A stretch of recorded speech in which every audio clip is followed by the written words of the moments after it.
Did you know there's an organizing app designed just for families? Named a must-have mobile app on the Today Show, Cozy is an app to help families who are juggling school schedules, practices, meetings, doctor's appointments, and even helps them schedule a workout or a date night. Here's how it works. Cozy tracks everyone's schedules and events in one place with a shared color-coded calendar. Cozy even reminds others about events so you don't have to. No more missed pickups or double bookings. It's easy to get started. You can even pull in events from your family's personal, work, and school calendars. Cozy helps with other things on your plate too. The shared grocery list lets the whole family add items in real time, and you'll never find yourself at the store without the list. It's always on your phone and up to date. If you need help figuring out dinner, there's even a place to store recipes and plan meals ahead. The best part? It's free. Just download Cozy Family Organizer from the App Store, and that's spelled C-O-Z-I, and get the free app today. You all know I love being organized, using calendars to sync up and labels so you never drop the ball. Cozy up with Cozy to keep you and your family on track. And I didn't have anything to pack my shoes in. Like, I didn't have a shoe bag. And so as a consumer, I started looking for that in the marketplace. Couldn't find it. So I asked my mom to teach me how to sew. And I started sewing my own shoe bags. I started doing Google research. This was 2007, and I could not find anything in the market. I would go to Joann Fabrics. It was a really nice bonding moment with my mom, her teaching me how to do this. Yeah, I started sewing shoe bags. I started gifting them to friends without any expectation of creating a business, but just almost like a hobby and to relieve my own pain point. And very quickly, friends and family were asking them for gifts for the holidays or for their own business travels. I took a great leap of faith. Like I said, I come from a family of entrepreneurs, but I didn't have the experience myself. I had an idea and I just kind of went for it. As moms, we often wonder, am I doing enough for my kids? I'm here to tell you, you are super mama. That's because we have an undeniable superpower, our intuition, and it never steers us wrong. I call it our mom sense. Hi, I'm Kanika Chadda Gupta, and I'm the host of That's Total Mom Sense. I'm a journalist, entrepreneur, wife, and mom of 3, twins plus 1.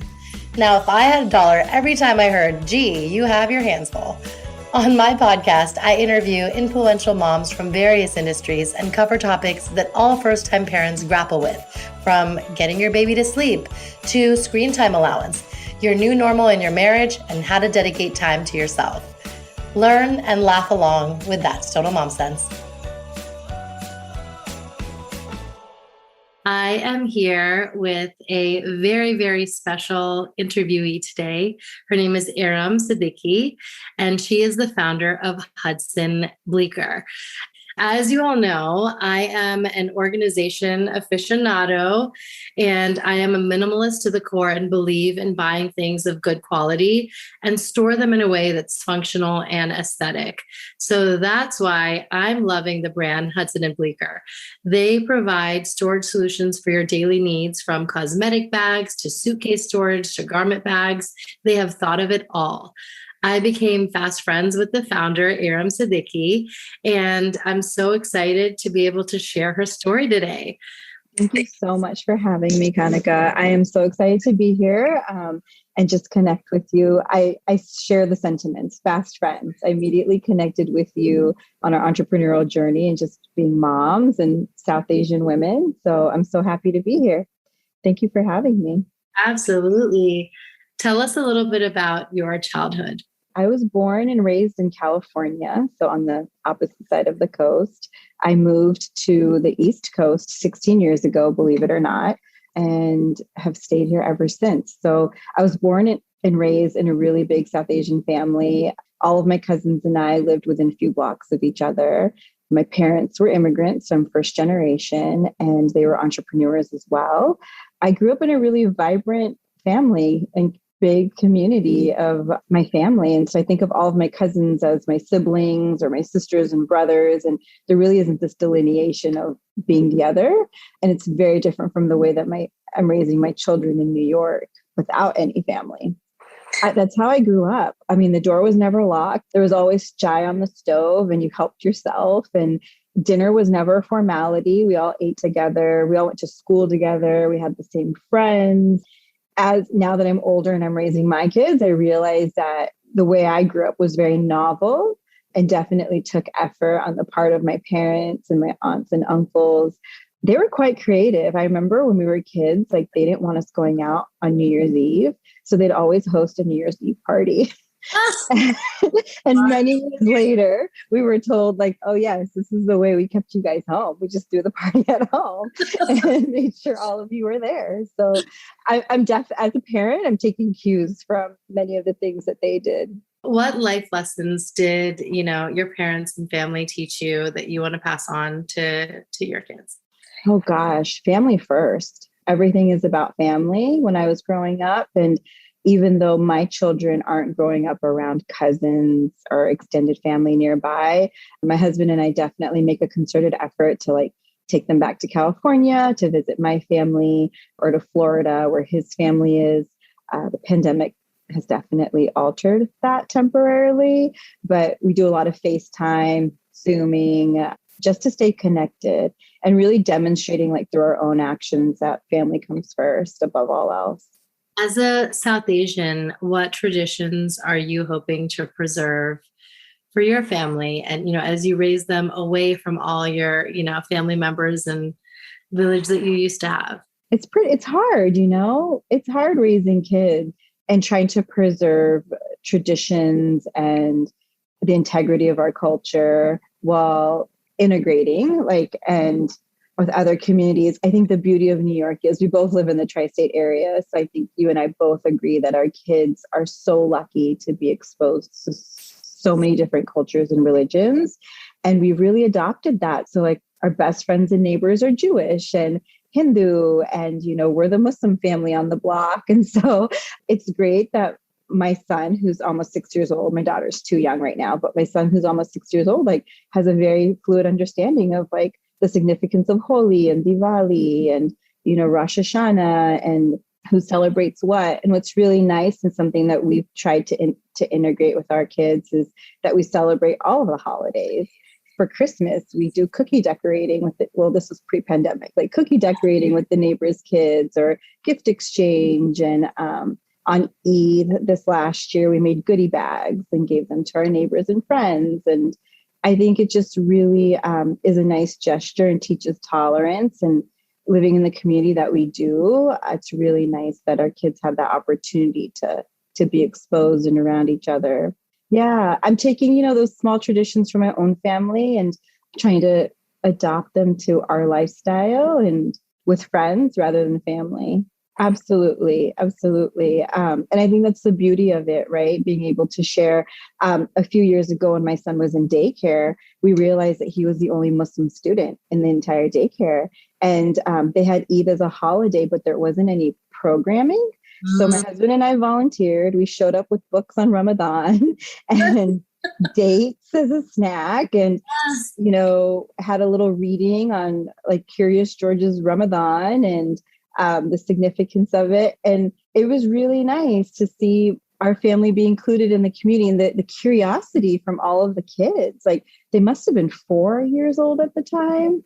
It was just really nice. And so I encourage anyone, that's of any culture has a holiday to like reach out to their children's school and share that because everyone benefits and learns from that for sure. So how did you embark on your entrepreneurial journey after? I would love for you to highlight before that too, because you really made an impact on senators that you worked with. But tell us about that first and then. Oh gosh, my entrepreneurial journey was an accident. Truthfully, I was poli-sci, international studies. As you know, I worked on the Hill for a few years. And that was kind of my career trajectory. Like I was very focused on working in advocacy and policy development. And my travels from Washington, D.C. back home to California is what really sparked the idea, or where I had the aha moment. I was young, like straight out of a few years out of college, and I had my first job and I was traveling. And I'm a type A person, like everything in my home. You commented on how minimalist my home is. That's my life. Like I get excited by organizing drawers and closets, like just to live. Yeah, it's easy in my life if I do that. And every time I would travel, I was using reusable plastic bags, single-use plastic bags that I was tossing. I wanted a makeup bag, and it was either like a gift with purchase at the beauty counter, which was like I could use one time. I was one and done. Or I'd pop into a drugstore, and again, it was just one and done. I couldn't find anything of quality. When I was young, pre-children, I had a pretty impressive shoe collection that I'm quite proud of. I splurged on shoes. That was my biggest thing. And I didn't have anything to pack my shoes in. Like I didn't have a shoe bag. And so as a consumer, I started looking for that in the marketplace. Couldn't find it. So I asked my mom to teach me how to sew. And I started sewing my own shoe bags. I started like doing Google research. This was like 2007, and I could not find anything in the market. I would go to Joanne Fabrics. It was a really nice bonding moment with my mom, like her teaching me how to do this. Yeah, I started sewing shoe bags. I started gifting them to friends without any expectation of creating a business, but just almost like a hobby and to relieve my own pain point. And very quickly, friends and family were asking them for gifts for the holidays or for their own business travels. I took a great leap of faith. Like I said, I come from a family of entrepreneurs, but I didn't have the experience myself. I had an idea and I just kind of went for it. You had your idea, and, I feel like all founders, especially female founders, especially South Asian female founders, have had hurdles along the way that they've had to jump over and navigate to achieve the success that they have now. So let's start there. Let's start with like when you actually launched the idea, how it came to be, and just the challenges and how you kind of figured everything out. So like I said, I was sewing everything, and I really didn't know if there was a market for this, truthfully. I was like, I have an idea, but is there a market? So to prove my concept, this is like pre-direct to consumer, pre-online. I used to set up a table every week in Soho for a year, every Saturday, and sell my home sewn bags. Everything from like my makeup bags to my shoe bags, tote bags, really to gauge like customer feedback on everything from quality to price point to functionality. And is there truly a use? I had a pain point, but did everyone else, right? To answer that question. Let's just call it my focus group, right? I spent a year on my focus group. Oh my God. Very scrappy. And that's how you do it, because you really aren't going to gauge. And especially if you're on the streets of New York, we are ruthless with our opinions and our suggestions, So I'm sure you just gained so much valuable feedback from that. Oh, I did. I gained incredible feedback through that experience of what people were looking for. I had some customers come up to me and be like, who's going to buy a shoe bag for $30 or $40? I just use the duster that comes with my shoes. And I'm like, great point, but not all shoes come with dusters. Or why do I need a makeup bag? I go to the Clinique counter and I get a gift with purchase. I'm like, great, like that's for you. But if you want that quality, that high quality, as you mentioned, like the chicness or the fashionable side of travel or multifunctionality, like that's what I was going for. And I feel that the market was missing. So with Hudson+Bleecker, like I want to show you our toiletry bag. Like this is one of our best sellers. It's 4 pieces in one. And it's because as a traveler and a consumer, I have multiple needs. Like I carry a lot of skincare. This is my daily grind. And then, I keep all of my eyelash curlers, like all of my utensils in this. And then I have another clear case for my beauty products, which are in another bag I'm going to show you. But as I travel, I don't travel light. right? I travel with my jewelry, I travel with my makeup, I travel with my skincare. So I want to create products that are multifunctional at home or on the go. Like our Voyager toiletry bag, one of these is TSA friendly. So you can go put in your carry-on, or you can pack the entire case and store it in your luggage. Everything's magnetic for easy closure. I don't know if you can see the magnets in the screen. Yeah. So everything snaps in and out. The one biggest pain point I hear from people is that their bags never destroy. And I'm like, that is great. But they're like, we want the latest color and the latest season, and your bags just don't break. And I love hearing that they don't break and they're there for the long haul. That's so great. I feel like just the leather and the quality that you use, it's so durable, and I think that's so important. The reason why those, free makeup bags you get are the ones that you can buy at a Target or what have you. They're the price points that they are because that's like lower quality. Like you can't have it for years and years and years. I mean, I'm not sure if you know, but all of our bags are vegan leather. We don't use any real leather, but the touch and feels real. Like you almost wouldn't know the difference. I have gone through multiple zipper suppliers just because I wasn't satisfied with the clothes or the feel of the zipper.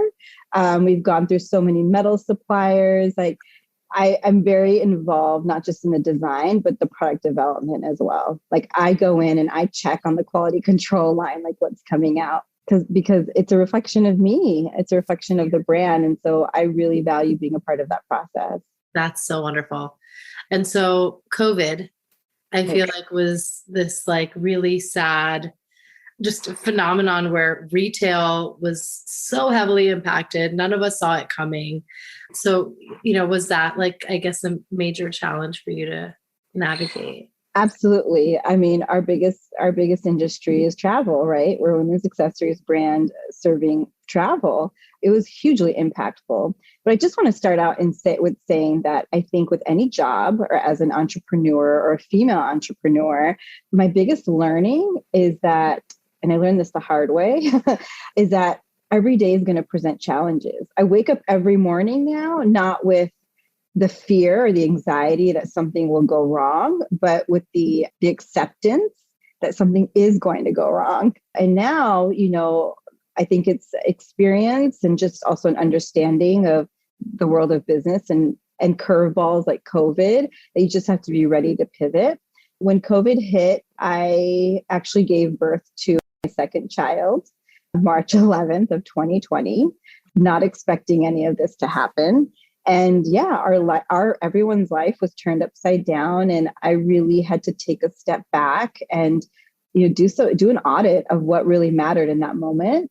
And having a newborn was my priority. My 5-year-old was home from school and my husband was working from home. And all of a sudden, there were 4 of us full time with a newborn baby. And so I really pivoted into making sure the kids were okay, especially my oldest one, knowing that a lot of what was going on in retail was out of my control, and understanding that and accepting that rather than fighting that uphill battle.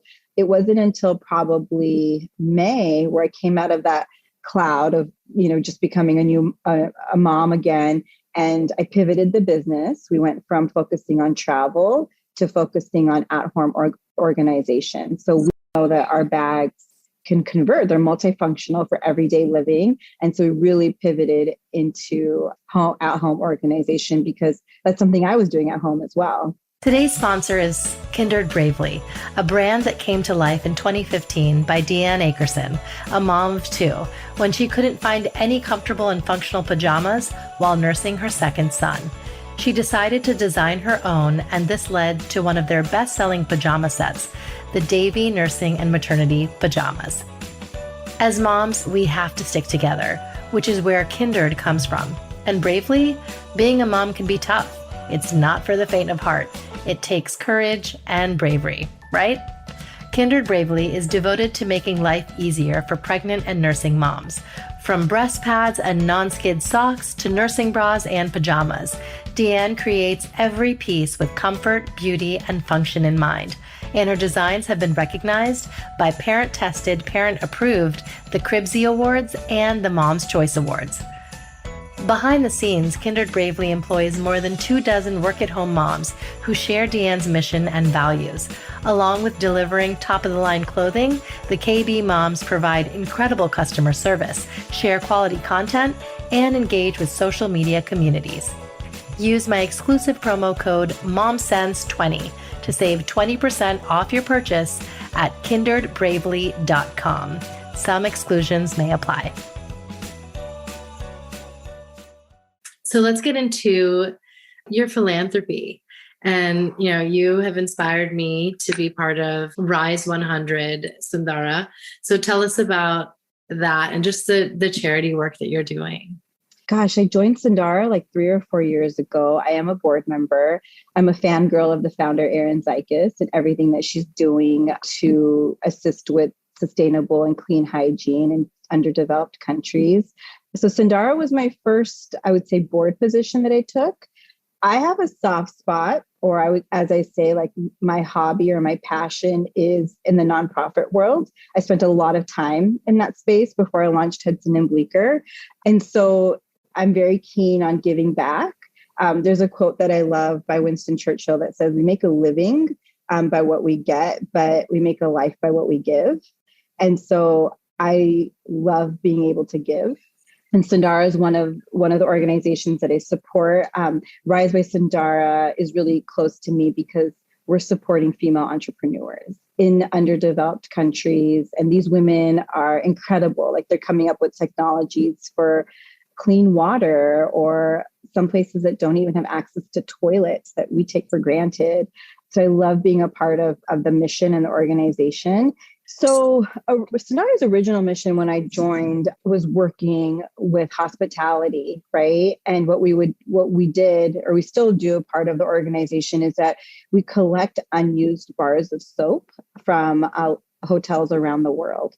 And then we recycle that soap, and then we distribute them in communities that don't have access to clean hygiene.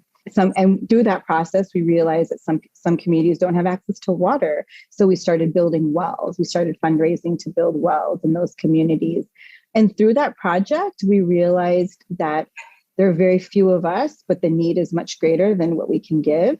And so we launched Rise by Sundara, which is our vehicle to raise money to support entrepreneurs within India, but in other countries as well, focusing on sustainable hygiene. And I love that because I love Rise by Sundara. I mean, it's very much an extension of who I am. I'm a female founder. I'm a South Asian woman. My parents were immigrants when they came here. And so I really identify with the story of these women that we're supporting and their mission to improve their communities. And so I'm absolutely proud of how we've integrated that within the last year and a half. And the timing couldn't have been better, truthfully, because all of our hotel partners shut down during COVID. And so we were really able to sustain the organization and the work we do by introducing a new way of supporting sustainable hygiene. And tell us about some others that you're involved in. Yeah, so I recently joined Impact 100 New York. I'm a founding member of the organization. We launched this during the pandemic. It's really impressive. One of my neighbors looped me in. She and I had worked on other nonprofit volunteer projects in the past. But, when the pandemic hit, New York was hit first. Today was so different than what it was in April of 2020. So many people left and so many organizations were in great need, and they were supporting so many people on the ground. And we all kind of turned into like a survival mode, right? I certainly did. I'm like, there were points where we couldn't get food, right? No one would deliver food, and it was pretty intense. And so once the dust settled, a group of women came together and we decided to launch Impact 100 New York City. We raised $180,000 within 8 weeks to support nonprofits in New York City through a grant process. We went through our first grant review process. We contributed our first $180,000. We're hoping to break that this year with $200,000. That's incredible. I love that. So now let's delve into your motherhood journey, which I feel is so significant to you. And I feel like it's it must have changed and shaped you as an entrepreneur. So tell us what it was like just becoming a mom for you. Oh gosh. Okay. So my journey to motherhood wasn't easy. So, people always often say like Hudson+Bleecker was your baby. And there's truth to that because I started the business before I started my family.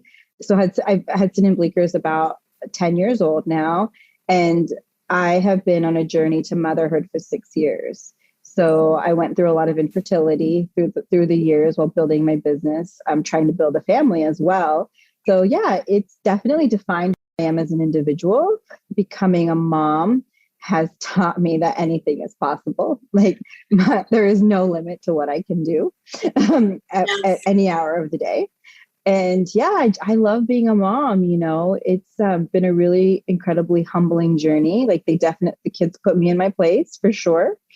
Their needs come before all else. And the pandemic has forced me to really take a step back, like I said.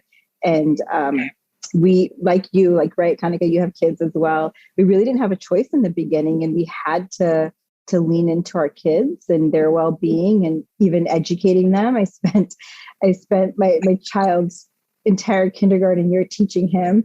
I have so much respect for teachers now, more than I ever did before.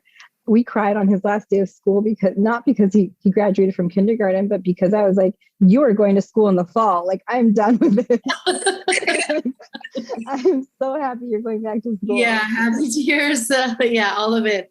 It was definitely a journey. And I think that hats off to you for making sure that they were a priority the whole time. And you too, and all the moms and all the parents, we really had to make our kids a priority. Yeah. And just kind of band together. And I'm really proud of my family, like all of us, for kind of just sticking together and getting through it. Yeah. So, yeah. Is there a mom sense moment that you can share with us? So it's our built-in sixth sense. It's that intuition that we rely on. Is there one moment in time where you're like, I'm so glad I trusted my mom's sense with that one? Okay, so if I had to pick one, I have 2 kids and they're 4.5 years apart. I'm sure you can recall, or anyone, at home joining us can recall like being a first-time mom and the anxiety that the self-imposed anxiety of or pressure of are we doing everything right? So with my oldest one, we had a nanny. We had a nanny for his first 3 years. And we were pretty non-negotiable. Like the nanny fit into our travel work schedules, like the lifestyle that we had. And we were pretty convinced that was the way to go for our family. And we had queued up a nanny for when our daughter, our second child was born, right before the pandemic.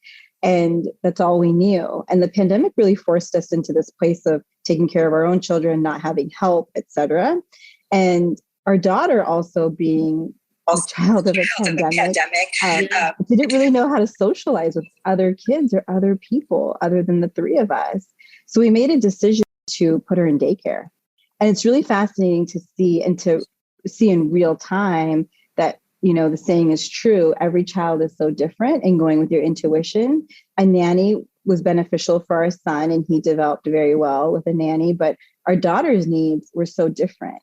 And also our work-life needs were so different. And so they have 2 different childhoods, and I don't see any difference in their behavior or mannerisms. They're just on 2 different tracks, and it works for them individually.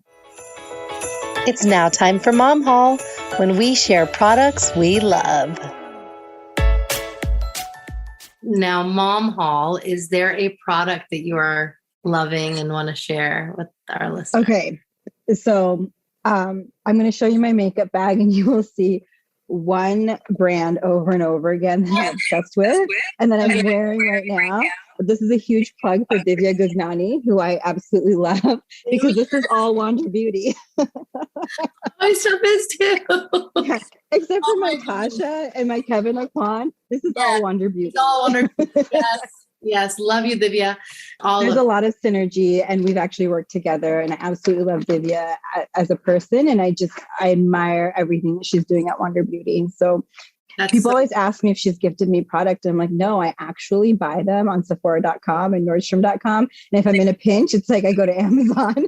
Right. That's so great. Yeah. And it's women supporting women, like I love that, how aligned you two are. Let's see, where can my listeners and viewers and all those listening and tuning in rather find you and Hudson+Bleecker? I'm going to show off these products again. Where can we find these? Oh, I love that. Okay. So you can find our product on Nordstrom.com and on Revolve.com, as well as HudsonandBleecker.com. Amazing. And I do have a code. So thank you, Eram, for that hookup. It's MomSense20. And so if you enter it at checkout, you receive 20% off site-wide, which is so great. It's such a nice incentive to be able to share with my community. But yeah, no, this was really, really wonderful. I'm so glad we did this. You're such an inspiration as a founder, as a mother, as a creative. And it's just, I'm so glad that I got to share your story today. Oh gosh, the feeling's absolutely mutual. Like when you invited me to come on, I was so happy. And I'm just so happy that we've connected in many different ways. And I'm always happy to support you. So thank you for having me. A big thank you to Eram for sharing your story. We absolutely love you and your products and the fact that you're making an impact with the philanthropies that you're involved in. And I'm so glad to be on the journey with you. If you love the episode, share it with your friends. Be sure to give it 5 stars and send us a review.